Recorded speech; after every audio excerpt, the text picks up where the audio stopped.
अब वक्त है हमारे चुनाव स्पेशल शो 2024 का अंक गणित का और आज का नंबर है 36%। इस अंक गणित का बिहार के पूर्व मुख्यमंत्री और अति पिछड़ों के बड़े नेता रहे कर्पूरी ठाकुर से गहरा नाता है, जिन्हें 24 घंटे पहले ही भारत सरकार ने देश के सबसे बड़े नागरिक सम्मान भारत रत्न देने का ऐलान किया। यह सम्मान उनके निधन के 35 साल बाद दिया जाएगा। लोकसभा चुनाव करीब है, जिसमें हमेशा की तरह जाति बड़ा मुद्दा रहेगी। पिछले 2 अक्टूबर को ही बिहार सरकार ने जाति जनगणना की रिपोर्ट जारी की थी, जिसके मुताबिक बिहार में सबसे ज्यादा आबादी अति पिछड़ी जातियों की है। ऐसे में सवाल है कि क्या अति पिछड़ों के वोट के लिए कर्पूरी ठाकुर को भारत रत्न देने का फैसला किया गया है। इस फैसले का चुनावी अंक गणित क्या है, आइए देखते हैं।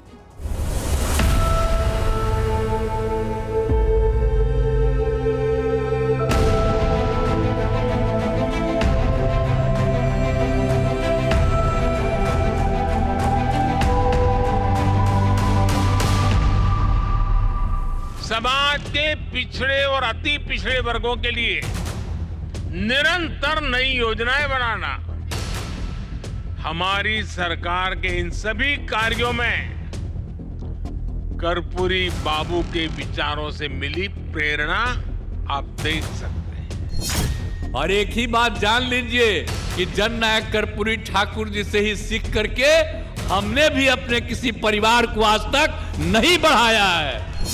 कर्पूरी ठाकुर जी की तरह ही गरीब के घर में पले बड़े जन्मे नरेंद्र मोदी जी ने कर्पूरी ठाकुर जी को भारत रत्न देने का काम है।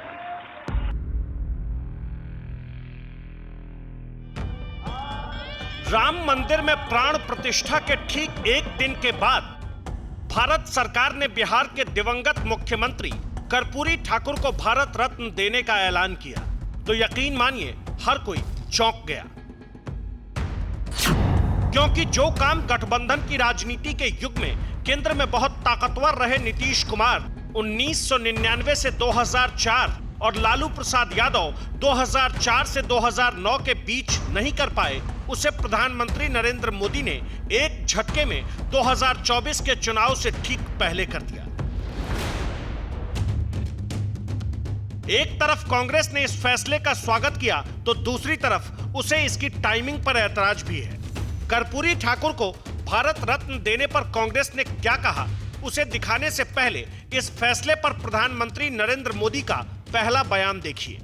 कल देश ने एक बड़ा निर्णय लिया है। ये निर्णय है जननायक कर्पूरी ठाकुर जी को भारत रत्न देने का। आज की युवा पीढ़ी के लिए कर्पूरी ठाकुर जी के बारे में जानना, उनके जीवन से सीखना बहुत जरूरी है। कर्पूरी ठाकुर कौन थे? उन्होंने ऐसा क्या किया जिसके लिए वो सामाजिक न्याय की राजनीति के आदि पुरुष के तौर पर जाने गए? ये सब कुछ आपको दिखाएंगे। अभी आप सिर्फ इतना जान लीजिए कि कर्पूरी ठाकुर बिहार की अति पिछड़ी जाति नाई यानी हजाम जाति से आते थे, जिसकी आबादी 2023 की बिहार की जाति जनगणना के मुताबिक 2% से भी कम है। लेकिन ये जाति उस अति पिछड़ा वर्ग में शामिल है जो 36% आबादी के साथ बिहार का सबसे बड़ा जाति समूह है। कर्पूरी ठाकुर को भारत रत्न सम्मान दिए जाने के ऐलान के बाद से ही बिहार के राजनीतिक दलों में इसका क्रेडिट लेने की होड़ मची है। तेजस्वी यादव अपना 5 साल पुराना सोशल मीडिया पोस्ट दिखा रहे हैं तो उनके पिता लालू प्रसाद यादव अपनी बरसों पुरानी मांग का हवाला दे रहे हैं। आलम यह है कि बिहार की हर पार्टी और नेता इस बात को लेकर अपनी पीठ थपथपाने में जुटा है। लेकिन चूंकि फैसला बीजेपी की मोदी सरकार ने लिया है, ऐसे में बेशक इसका श्रेय भी उसे ही जाएगा।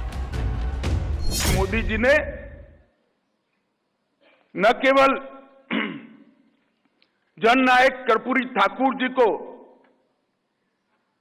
सम्मानित किया है, मोदी जी ने इस देश के 70 करोड़ गरीबों को सम्मानित करने का काम किया है।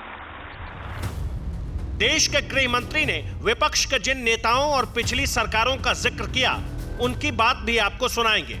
अभी आप बिहार के मुख्यमंत्री नीतीश कुमार को सुनिए, जो सोशल मीडिया से सार्वजनिक मंच तक कर्पूरी ठाकुर को भारत रत्न देने के लिए पीएम मोदी के प्रति बार बार आभार जता रहे हैं। जननायक कर्पूरी ठाकुर जी कभी भी अपने परिवार को नहीं बढ़ाए, और एक ही बात जान लीजिए कि जननायक कर्पूरी ठाकुर जी से ही सीख करके हमने भी अपने किसी परिवार को आज तक नहीं बढ़ाया है, यह पक्का जान लीजिए। अब तक विपक्षी गठबंधन इंडिया में शामिल नीतीश कुमार की सरकार ने पिछले साल 2 अक्टूबर को ही बिहार में जाति जनगणना की रिपोर्ट जारी की थी, जिसके मुताबिक बिहार में पिछड़ा वर्ग की आबादी 27%, अति पिछड़ा वर्ग की आबादी 36%, अनुसूचित जाति की तादाद करीब 20%, अनुसूचित जनजाति की संख्या करीब 2%, जबकि सवर्ण जातियों की आबादी 15% है। बिहार की जातीय जनगणना के मुताबिक राज्य में वोट के लिहाज से सबसे बड़ी ताकत पिछड़ी जातियों की है।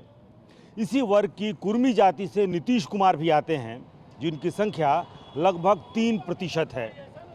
नीतीश कुमार की सरकार बिहार में पिछड़ों के सबसे बड़े नेता लालू प्रसाद यादव की पार्टी आरजेडी के समर्थन से चल रही है, और बड़ी बात ये कि बिहार में यादवों की संख्या सबसे ज्यादा यानी 14% है। बीते कुछ दिनों से नीतीश और लालू के रिश्तों में खटास की खबरें भी आ रही है। इसका सच भी आपको आगे बताएंगे। अभी आप कर्पूरी ठाकुर को भारत रत्न देने के फैसले पर कांग्रेस पार्टी का बयान सुनिए। तमाम चीजें जो है ये दर्शाती हैं कि भारतीय जनता पार्टी बिल्कुल बौखलाई हुई है। एक तरफ राम मंदिर बनाकर उसका राजनीतिक लाभ उठाना चाहते हैं, दूसरी तरफ कर्पूरी जी को उनको भारत रत्न देकर पिछड़े वर्ग को खुश करना चाहते हैं। लेकिन मैं समझता हूँ कि चूँकि अब चुनाव में मात्र 2-3 महीने हैं और इस तरह के ऐलान से कोई प्रभाव पड़ेगा मुझे नहीं लगता है। क्या सचमुच चुनावी फायदे के लिए ही कर्पूरी ठाकुर को मोदी सरकार ने भारत रत्न से नवाजने का फैसला किया है? 2024 के लोकसभा चुनाव में क्या वाकई इस फैसले से बीजेपी को फायदा होगा, ये बताना तो अभी मुश्किल है। लेकिन बीते चुनावों में अति पिछड़ा वर्ग का वोटिंग पैटर्न क्या रहा है, ये बताना आसान है। CSDS लोक नीति के मुताबिक 1996 में बीजेपी को अति पिछड़ों के 17% वोट मिले तो कांग्रेस को 27%। 1999 में इस वर्ग के 22% लोगों ने बीजेपी को वोट दिया तो 24% ने कांग्रेस को। 2004 में बीजेपी और कांग्रेस दोनों को EBC के 24% वोट मिले। 2009 में इस वर्ग के 22% लोगों ने बीजेपी को तो 27% ने कांग्रेस को वोट दिया। 2014 में बीजेपी को अति पिछड़ों के 43% वोट मिले तो कांग्रेस को 16%, जबकि 2019 में इस वर्ग के 48% लोगों ने बीजेपी को वोट दिया तो सिर्फ 15% ने कांग्रेस को। बीजेपी ये संदेश देने की कोशिश कर रही है कि ओबीसी की असल भलाई करने वाली पार्टी बीजेपी है। जदयू और आरजेडी तो ये संदेश देने की कोशिश कर रही है कि हमारे दबाव में ही केंद्र सरकार ने ये निर्णय लिया है। ये कह पाना तो बहुत मुश्किल है कि क्या इससे लोअर ओबीसी का वोट बीजेपी की तरफ शिफ्ट होगा या नहीं, लेकिन अगर पिछले कई चुनावों के नतीजों को देखें और जो सर्वेक्षण के आंकड़े हैं वो बताते हैं कि पिछले कई चुनावों में लोअर ओबीसी का वोट बीजेपी की ओर शिफ्ट हुआ है। तो चुनावी पैटर्न के मुताबिक बीजेपी के प्रति अति पिछड़ी जातियों का रुझान लगातार बढ़ता जा रहा है। लेकिन इसी बीच बिहार की महागठबंधन सरकार ने जाति जनगणना की रिपोर्ट जारी कर बीजेपी पर बढ़त लेने की कोशिश की, तो अब मोदी सरकार ने कर्पूरी ठाकुर को भारत रत्न देने का ऐलान कर नया नैरेटिव सेट कर दिया है। बिहार के पूर्व मुख्यमंत्री, बड़े समाजवादी नेता स्वर्गीय कर्पूरी ठाकुर जी को भारत रत्न जो है मिला है, तो इससे बहुत ही खुशी की बात है। लेकिन इसका असर कहीं ना कहीं पॉलिटिकली ये भी देखा जाएगा कि जो हम लोगों ने जाति आधारित गणना जो कराया और जो संख्या बाद में जो निकल के आई, उसके बाद ही जो भारत सरकार को जो है इस पर निर्णय लेना पड़ा। क्या वाकई मोदी सरकार ने विपक्षी गठबंधन से डरकर कर्पूरी ठाकुर को भारत रत्न देने का ऐलान किया है? इस पर बीजेपी के 2 बड़े ओबीसी नेताओं के जवाब सुनिए। यशस्वी प्रधानमंत्री नरेंद्र मोदी जी को कर्पूरी ठाकुर को भारत रत्न देने पर मैं हार्दिक धन्यवाद देता हूं, बधाई देता हूं। बिहार के बहुत यशस्वी नेता जिनने पिछड़े और वंचित वर्ग की लड़ाई को सामाजिक न्याय के माध्यम से बहुत बड़ा योगदान दिया और ऐसे नेता को भारत रत्न की उपाधि देना ये लोकतंत्र को गौरवान्वित करने वाला निर्णय है। अगर जननायक कर्पूरी ठाकुर जी को भारत रत्न देने का काम किया गया तो विपक्ष को इसका स्वागत करना चाहिए।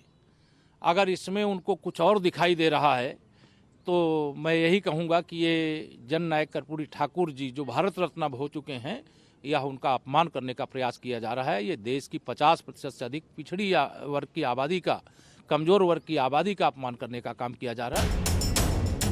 2022 के यूपी विधानसभा चुनाव में पिछड़ों की राजनीति करने वाली समाजवादी पार्टी को दोबारा हराकर बीजेपी ने रिकॉर्ड जीत हासिल की, तो मध्य प्रदेश में 2023 के विधानसभा चुनाव में कांग्रेस को करारी शिकस्त देकर ओबीसी वर्ग से आने वाले मोहन यादव को बीजेपी ने मुख्यमंत्री बनाया। मध्य प्रदेश में मोहन यादव को मुख्यमंत्री बनाकर बीजेपी ने यूपी और बिहार की यादव और ओबीसी पॉलिटिक्स को भी साधने की कोशिश की। एमपी के अलावा बीजेपी ने राजस्थान और छत्तीसगढ़ में भी बड़ी जीत दर्ज की थी और बड़ी बात यह है कि इन राज्यों में कांग्रेस ने जाति जनगणना और ओबीसी पॉलिटिक्स को बड़ा मुद्दा बनाया था, लेकिन जनादेश नरेंद्र मोदी के नाम रहा जो खुद पिछड़ी जात से आते हैं।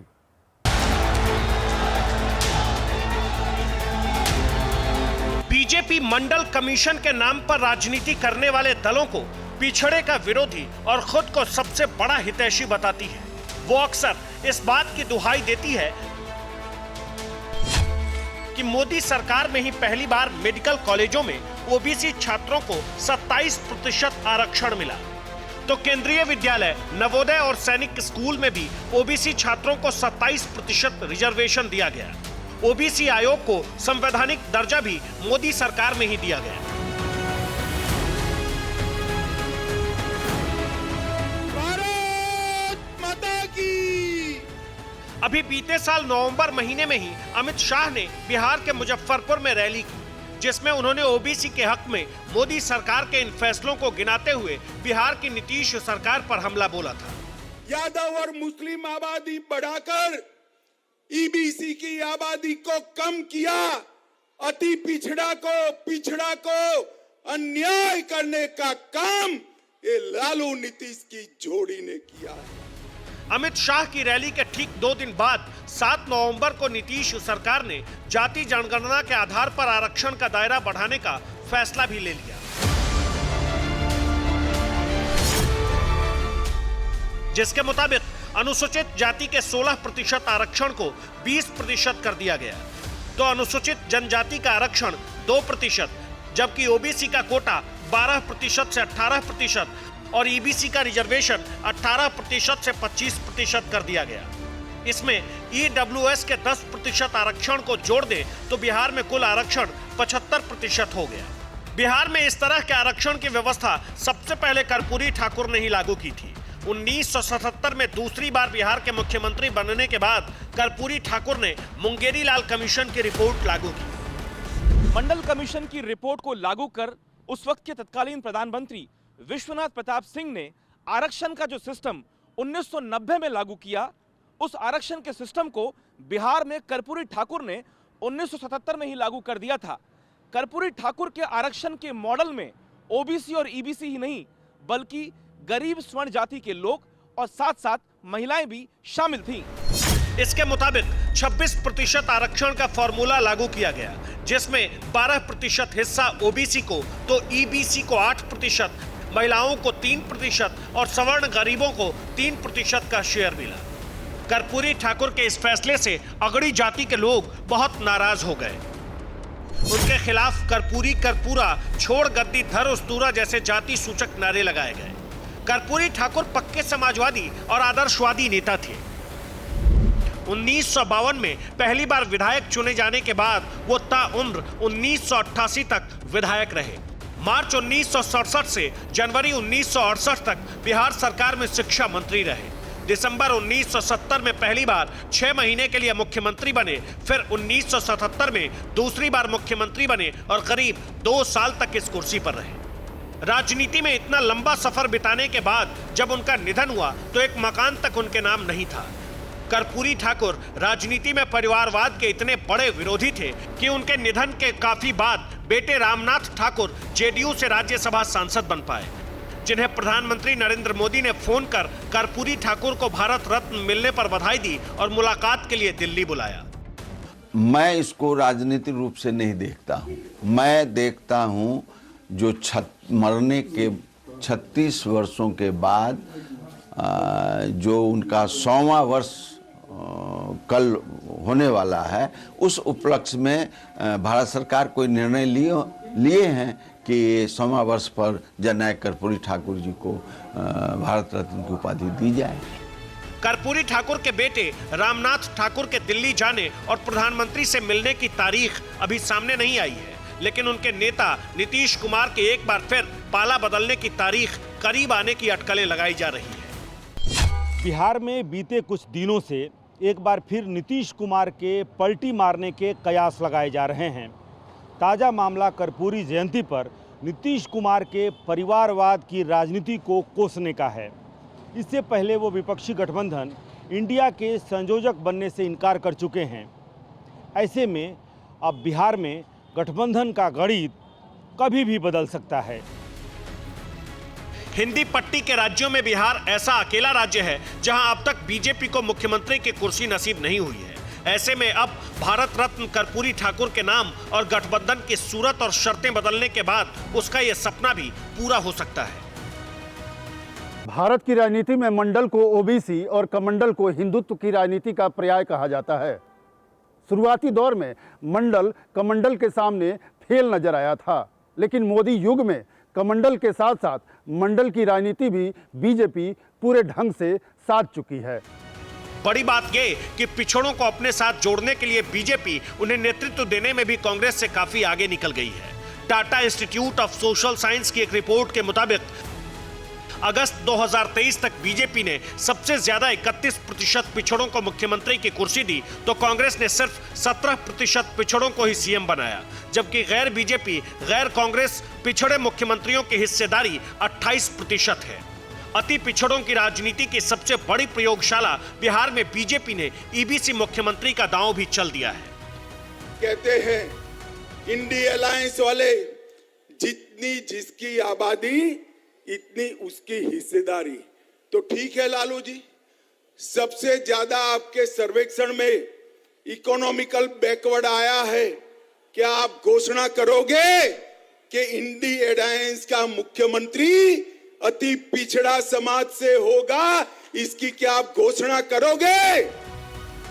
अब कर्पूरी ठाकुर को भारत रत्न देने के बाद 2024 के चुनाव में अति पिछड़ी जातियों के वोट का अंकगणित किसके पक्ष में जाएगा, अंदाजा लगाना ज्यादा मुश्किल नहीं है। Bureau report, TV9 Bharatvarsh.